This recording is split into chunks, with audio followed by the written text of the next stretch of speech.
Assalamualaikum warahmatullahi wabarakatuh. Saya Muhammad Nuhuda akan menjelaskan mengenai hukum poligami di negara Turki. Nah,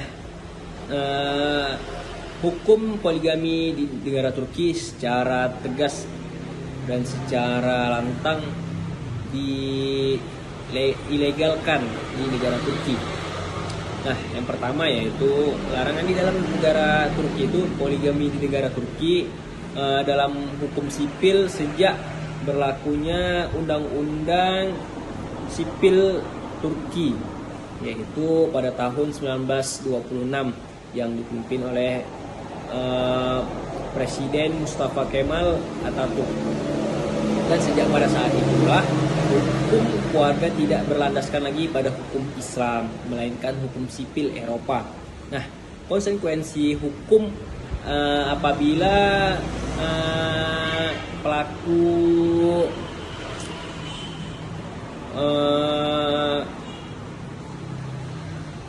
poligami yaitu mereka bisa dipidana oleh negara, termasuk kemungkinan hukuman penjara karena dianggap melanggar hukum keluarga dan hukum pernikahan sipil.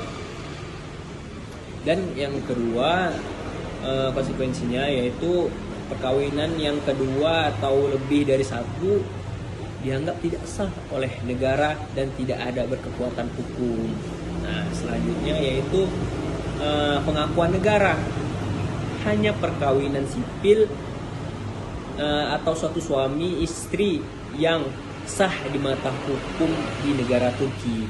Nah, pernikahan agama atau nikah secara Islam tidak dianggap sah jika tidak didaftarkan ke negara. Nah, fenomena sosial meskipun secara hukum dilarang di wilayah pedesaan ataupun perbatasan di daerah Turki, masih ditemukan banyak praktek poligami secara adat atau agama.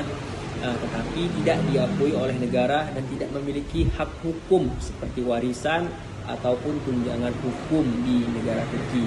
Nah, yang terakhir yaitu alasan pelarangan. Nah, tujuan negara Turki melarang poligami yaitu untuk mewujudkan kesejahteraan, kesetaraan gender, modernisasi hukum, dan menjadikan perempuan memiliki posisi yang lebih kuat dalam pernikahan dan di dalam masyarakat sosial. Mungkin saya dari saya. Assalamualaikum warahmatullahi wabarakatuh.